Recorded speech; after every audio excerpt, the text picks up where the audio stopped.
우리 2월 19일 청소년부 예배를 하나님 앞에서 드리겠습니다. 사도신경 하겠습니다. 전능하사 천지를 만드신 하나님 아버지를 내가 믿사오며 그 아들 우리 주 예수 그리스도를 믿사오니 이는 성령으로 잉태하사 동정녀 마리아에게 나시고 본디오 빌라도에게 고난을 받사 십자가에 못 박혀 죽으시고 장사한 지 사흘 만에 죽은 자 가운데서 다시 살아나시며 하늘에 오르사 전능하신 하나님 우편에 앉아 계시다가 죄로서 산자와 죽은 자를 심판하러 오시리라. 성령을 믿사오며 거룩한 공예와 성도와 서로 교통하는 것과 죄를 사하여 주시는 것과 몸이 다시 사는 것과 영원히 사는 것을 믿사옵나이다. 아멘. 우리 함께 나눌 하나님의 말씀 베드로전서 5장 10절입니다.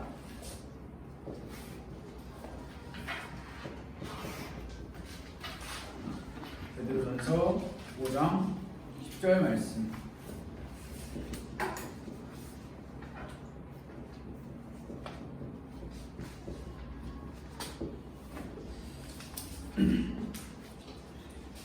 함께 찾아봅시다. 베드로전서 5장 10절 한 절 말씀인데요.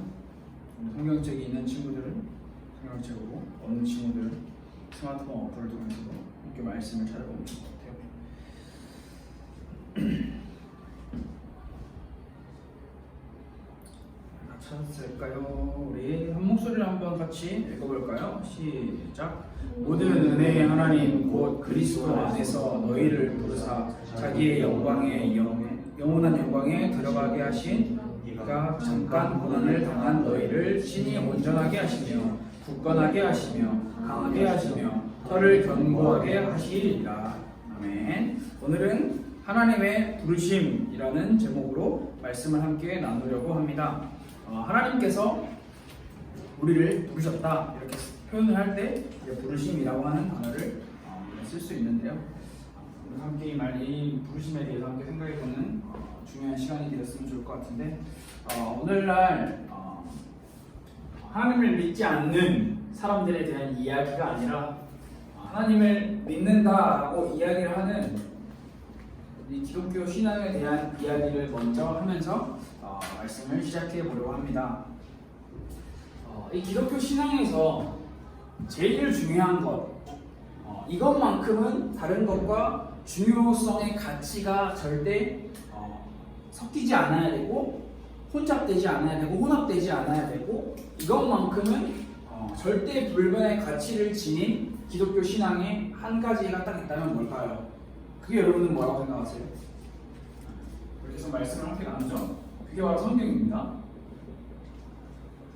기독교 신앙에 있어서는 성경이 절대 불변의 가치예요. 다른 그 어떤 가치들과도 타협할 수 없어요. 포함할 수 없어요. 성경은 단독적인 절대 유일무이의 기독교 신앙의 가치를 가지고 있습니다.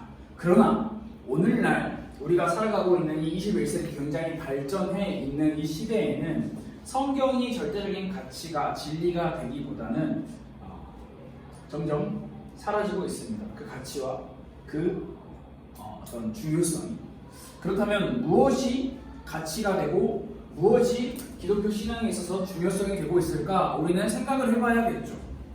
성경에는 기적 그리고 초자연적인 사건들도 등장을 합니다. 간혹하다가 초자연적이라는 말은 자연에서 일어나고 있는 자연 생태계의 어떤 그런 법칙들을 뛰어넘는 자연계 이상의 것들을 이야기를 하죠. 성경은 그런 것도 이야기합니다. 예수님이 많은 기적들과 초자연적인 역사들도 일으키셨죠.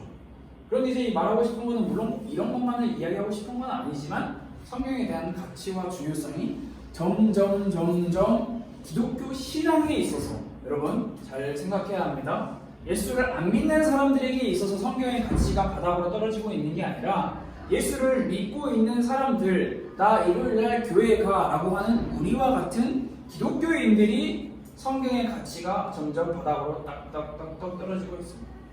왜? 성경을 믿지 않는 거죠. 이런 생각이 나타나는 이유는 기독교 역사, 세계의 역사를 통해서 다양하게 우리가 판단을 해볼 수 있는데 굉장히 중요한 단어가 이겁니다. 이성이 굉장히 중요한 가치와 굉장히 중요한 자리를 차지했다. 이성이 뭐냐? 사물을 옳게 판단하고 참과 거짓, 선, 악, 아름다움과 추함 등을 식별하는 능력.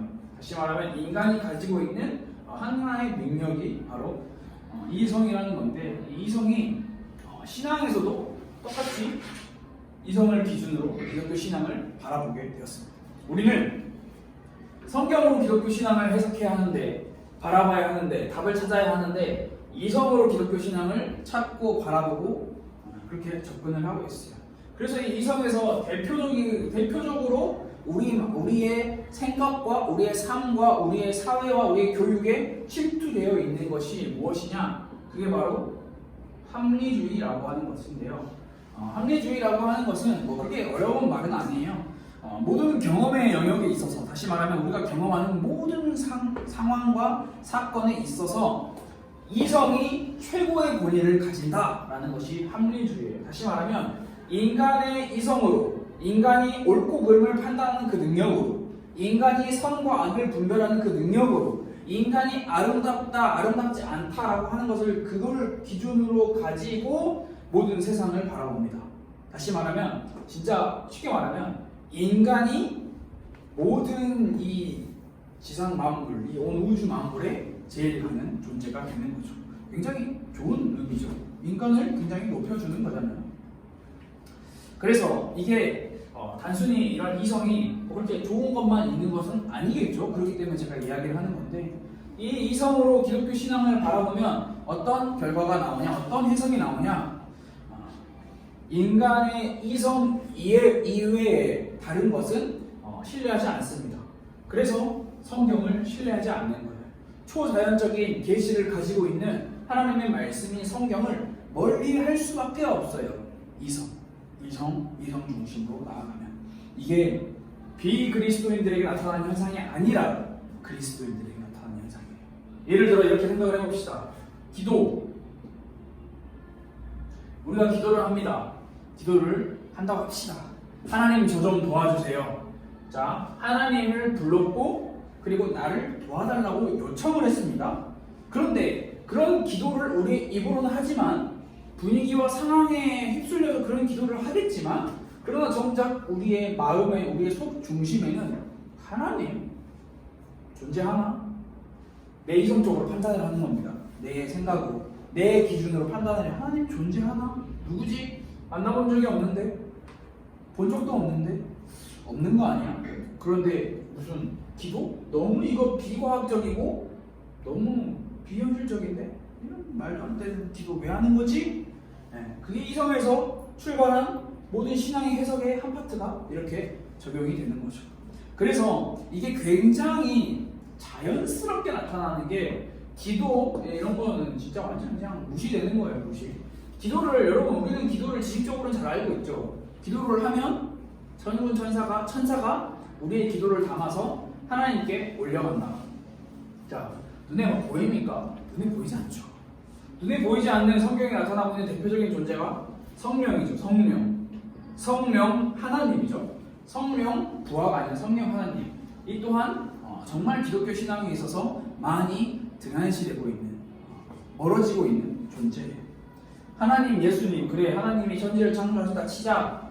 그래 예수님이 십자가에서 우리의 죄를 대신하여 죽으셨다 치자. 성령은 한 번도 본 적도 없고 사실 그렇게 비중도 많은 것 같지도 않고, 인간의 기준에서 비합리적이고 비이성적이기 때문에 성령이라고 하는 이 존재 자체에 대해서 부인하고, 성령이 일하신다, 사역하신다라는 것이 점차 중요도가 멀어지고 있는 게 오늘날의 기독교 신앙의 현실이에요. 기독교 신앙의 현실이 성령이 멀어진다. 그래서 더 나아가서 이렇게 주장하는 많은 사람들이 이야기하는 것이 무엇이냐? 성령의 사역, 역사 멈췄어요. 지금 이 시대에 스탑되었다. 왜? 아니 옛날이나 과학이 없었던 시절에, 좀 가난하고 못 살던 시절에, 시대가 발전하지 않았을 때에나 성령님 도와주세요 하면은 성령이 막 이렇게 막 바바바바 하면서 우리를 도와줬지, 오늘날처럼 과학이 발전하고 시대가 발전하고 문화가 이렇게 발전해 있는데 무슨 성령의 도우심을 구하냐? 성령의 도우심 멈췄다라고 이야기를 하는 시대가 바로 오늘날입니다. 그래서 성령의 임재, 성령의 불, 초자연적인 기적적인 간구, 기도, 성령의 임재 다 없어졌어요. 그래서 오늘날 신앙, 기독교 신앙은요, 굉장히 나이스해요.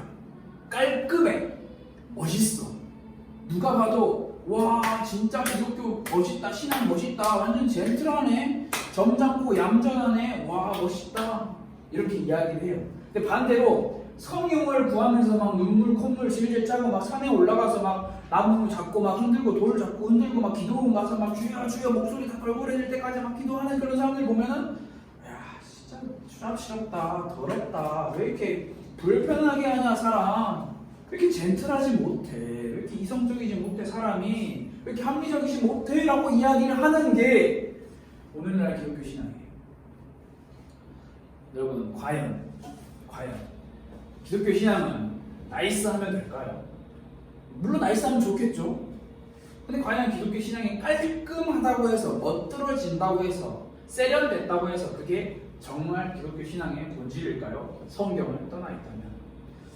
이런 이성을 중요시하고 이렇게 합리주의를 중요시하게 하는 이 오늘날의 기독교 신앙은 어디로 흘러가냐? 이렇게 이야기합니다.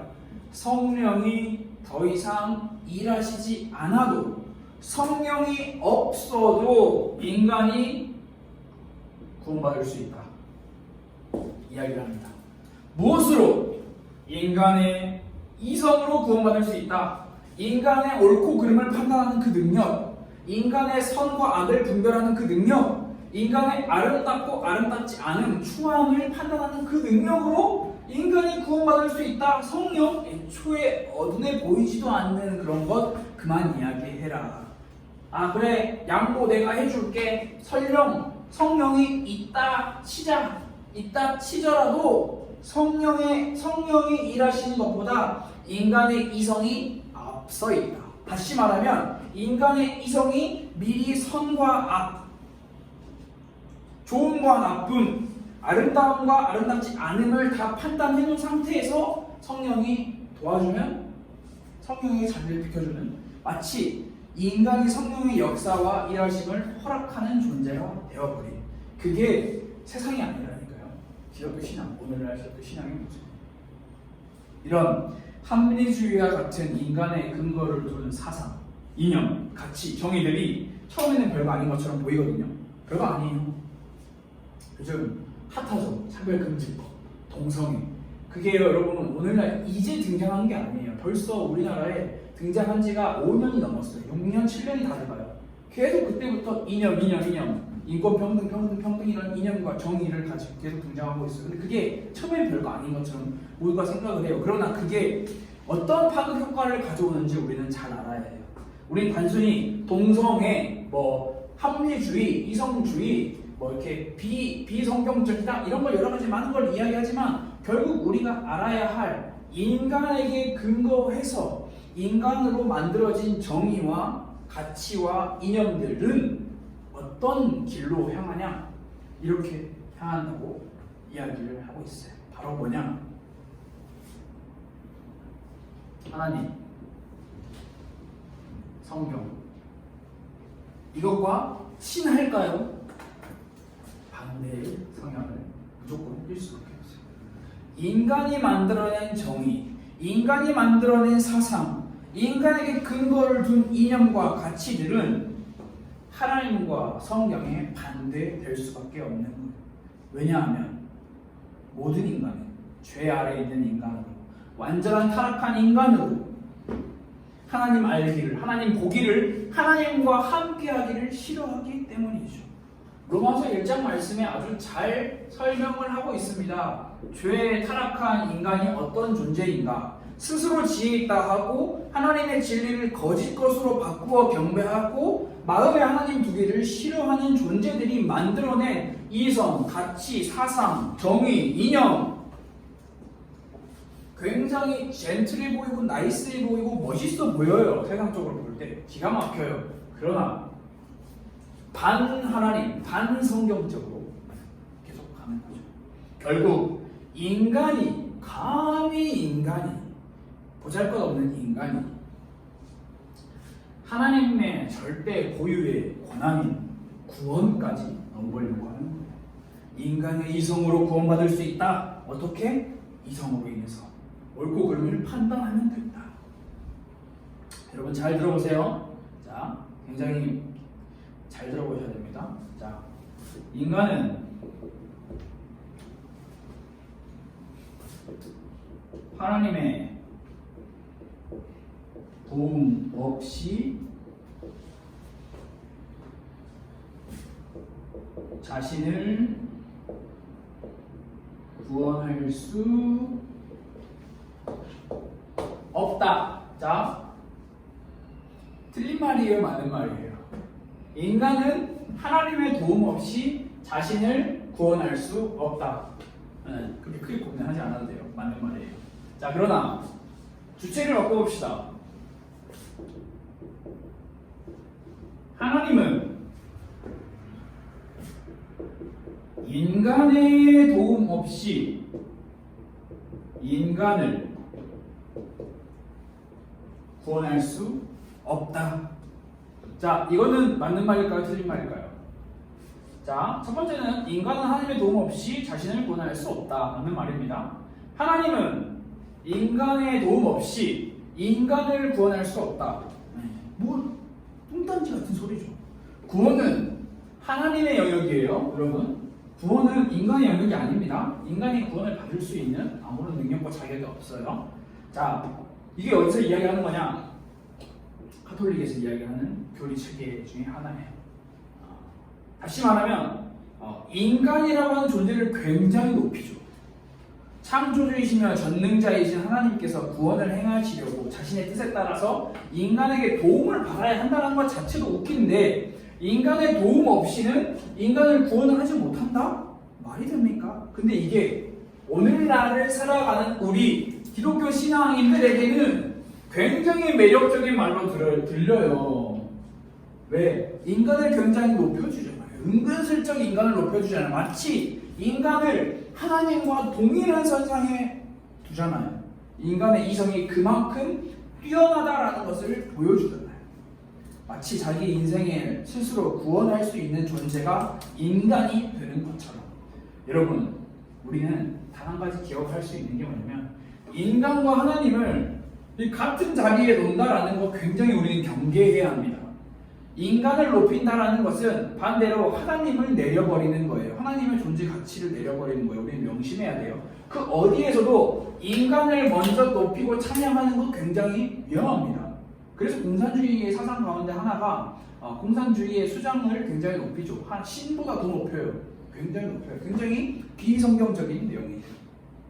우리가 알아야 하고 믿어야 하고 확신해야 하는 단 한 가지의 절대적인 사실이 있다면, 자, 이게 카톨릭의 교리거든요. 근데 우리는 이 교리는 틀린 교리입니다.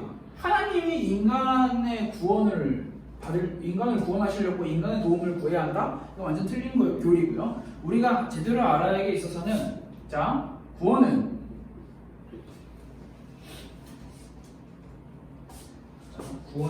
아닙니다. 구원에 있어서 인간은 전적으로 하나님께 의존해야 한다. 이게 올바른 구원에 대한 개념입니다. 우리는 절대 우리의 능력과 우리의 수준과 우리의 실력으로 우리 자신을 구원할 수 없어요. 구원을 계획하시고 성취하시고 구원을 적용하는 일에 있어서, 구원이라고 하는 이 항목 모든 것에 있어서 처음부터 끝까지 영혼부터 영혼까지 구원은 순수하게 하나님의 일입니다. 우리가 할 일은 하나님께 의존하는 일뿐입니다. 여러분, 우리가 예수님을 믿는다라고 이야기를 하잖아요. 근데 예수님을 믿는 것 그 자체가 하나님이 우리를 불러주시지 않았다면, 하나님의 부르심이 없다면 우리는 예수님을 믿을 수 없어요. 하나님이 우리를 부르셨기에 우리가 하나님을 믿을 수 있는 거고, 하나님이 우리를 부르셨기에 우리는 하나님 앞에 나와 오늘 이렇게 예배할 수 있는 거예요. 이거 마치 내가 내 능력과 내 힘으로 내 발걸음을 맞죠. 내 발걸음으로 나왔죠. 그러나 하나님께서 우리를 불러주셨다라는 것이 먼저 확실하게 전제가 되어 있다라는 사실을 우리는 항상 기억해야 해요. 하나님은 단순히 심심해서 야 일로 와봐 부른 게 아니에요. 하나님은 우리를 선택, 지난주에 배웠죠? 예정하시고 그리고 예정하신 그들을 부르셨습니다. 왜? 구원하시려고. 우리를 어둠의 권세에서 불러내어 하나님의 나라로 인도하시려고 부르셨어요. 그게 바로 베드로전서 2장 9절 말씀에 잘 나오죠. 뭐라고 기록이 되어 있냐? 너희를 어두운 데서 불러내어 그의 기이한 빛에 들어가게 하시니. 우리를 어두운 데서 불러내어, 다시 말하면 죽어있는 상태에서 불러내어 생명을 주셨다.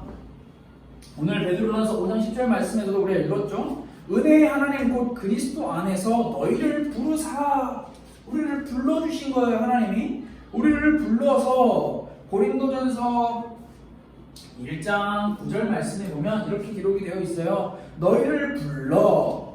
왜? 이유가 뭐냐? 써 있습니다. 그의 아들 예수 그리스도 우리 주와 더불어 교제하게 하시려고. 교제.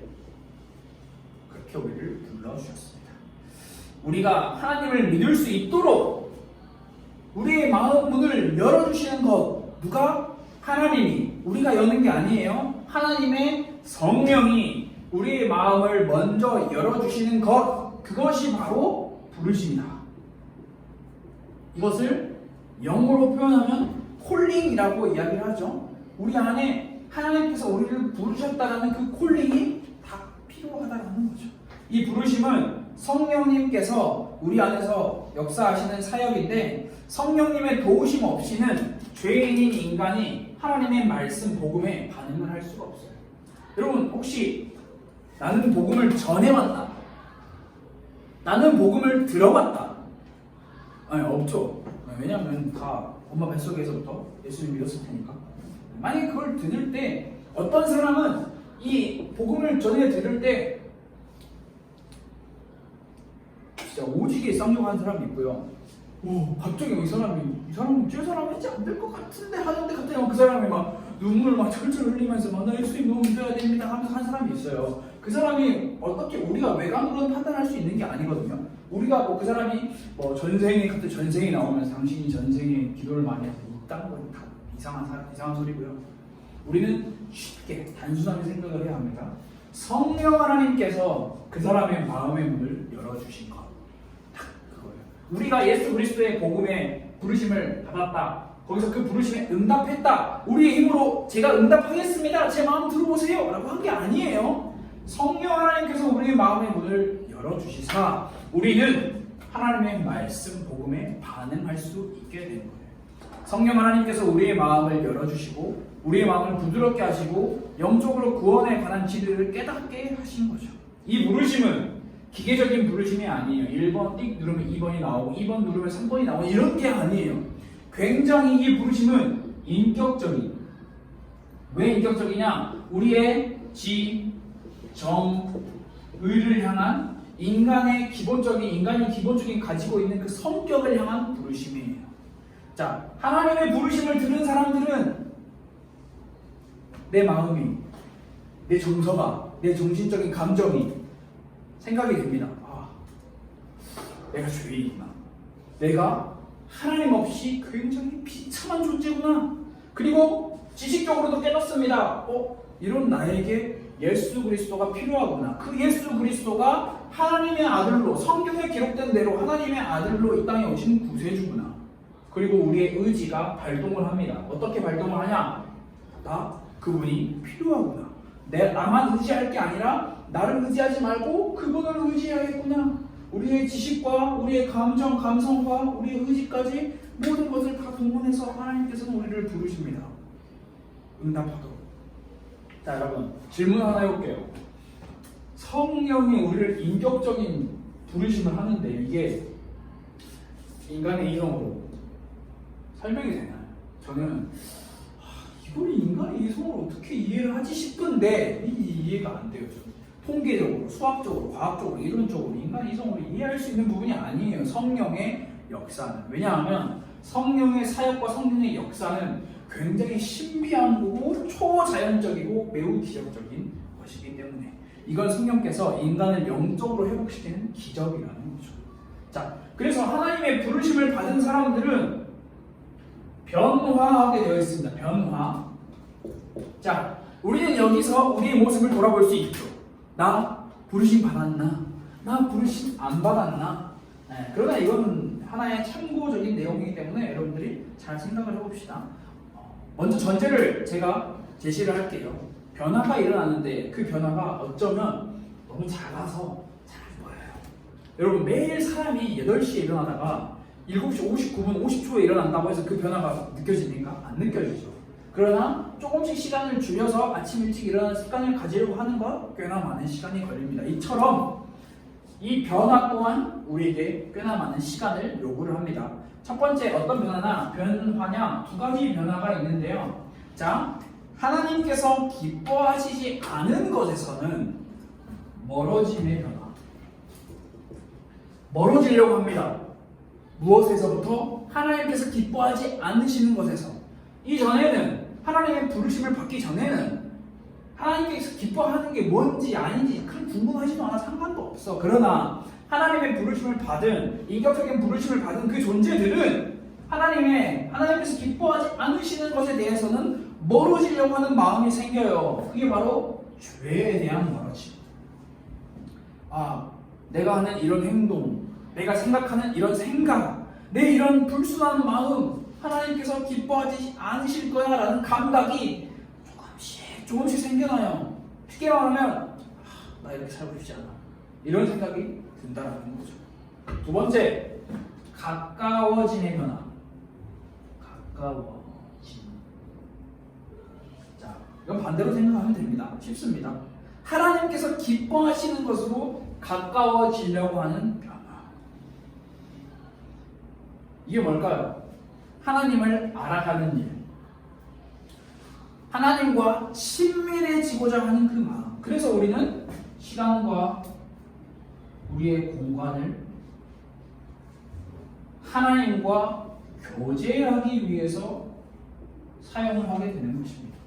점차 그 시간이 늘어나는 거죠. 그래서 이 변화를 김형익이라고 하는 목사님께서는 이렇게 표현을 하셨어요. 기울기의 변화.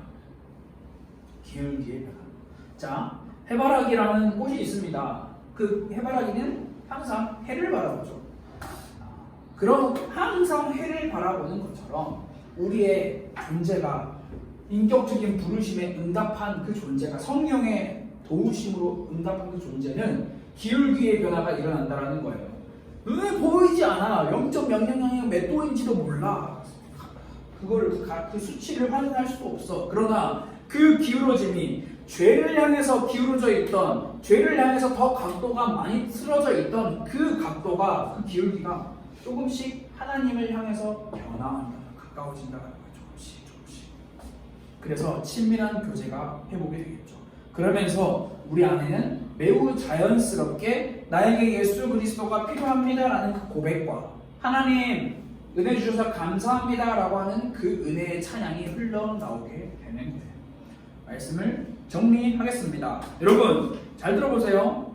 하나님께서 인간을 그 자신의 능력이나 그 자신의 자연적인 욕구에 그대로 방치하신다면 지상에서 복음을 받아들일 수 있는 사람은 아무도 없다라는 것이 굉장히 단순하지만 분명한 진리예요. 성경이 그것을 우리에게 이야기하고 있습니다. 하나님이 불러주시지 않으면 우리는 구원받을 수 없어요. 성령 하나님께서 우리의 마음의 문을 열어주시지 않으면 우리는 하나님께서 우리를 향한 그 복음의 부르심에 응답할 수 없어요. 왜? 우리는 죄인이기 때문에. 죄인은 그 스스로 하나님께 응답할 수 없어요. 자칫 잘못하다가 죄인이 하나님과 어깨를 나란히 한다? 여러분 굉장히 위험하고 굉장히 우리는 조심해야 하는 겁니다. 구원에 있어서는 인간은 전적으로 하나님께 의존하는 존재라는 것 여러분들이 기억을 하면 좋을 것 같아요. 그래서 모든 은혜의 하나님 곧 그리스도 안에서 우리를 부르신 그 하나님의 은혜를 우리가 찬양하고 우리의 삶에서 보이지 않지만 작은 변화가 우리의 시간과 공간을 들여서 하나님과 교제하는 그 변화가 일어나기를 우리 모두가 성령의 도우심을 구하는 그런 여러분이 되면 참 좋을 것 같아요. 이 시간 함께 기도하도록 하겠습니다. 하나님 아버지 감사합니다. 인간의 이성과 인간의 기준에 맞춰서 살아가는 오늘날 성경을 바라보며 하나님의 말씀에 기준을 맞춰 거기서 근거를 찾아 우리의 신앙생활을 온전하게 살아내기를 원합니다. 성령의 역사하심을 부인하는 이 시대에 하나님의 그 일하심을 부인하는 이 시대에 우리가 더욱더 성령 하나님의 임재를 간절히 구하는 더욱더 간절히 하나님 성령의 도우심을 구하는 그런 신앙이 회복될 수 있도록 주님 인도하여 주세요. 우리를 불러주신 하나님 우리의 마음에 문을 열어주시사 우리가 온전히 하나님의 복음을 받아들여 우리의 인격적인 우리의 삶의 변화가 일어날 수 있도록 하나님 우리를 도와주세요. 예수 그리스도의 이름으로 기도드렸습니다. 아멘. 우리 시간 주기도문으로 예배를 마치도록 하겠습니다. 하늘에 계신 우리 아버지여 이름이 거룩히 여김을 받으시오며 나라가 임하시오며 뜻이 하늘에서 이루어진 것 같이 땅에서도 이루어지이다. 오늘 우리에게 일용할 양식을 주시옵고 우리가 우리에게 죄 지은 자를 사하여 준 것 같이 우리 죄를 사하여 주시옵고 우리를 시험에 들게 하지 마시옵고 다만 악에서 구하시옵소서. 나라와 권세와 영광이 아버지께 영원히 있사옵나이다. 아멘.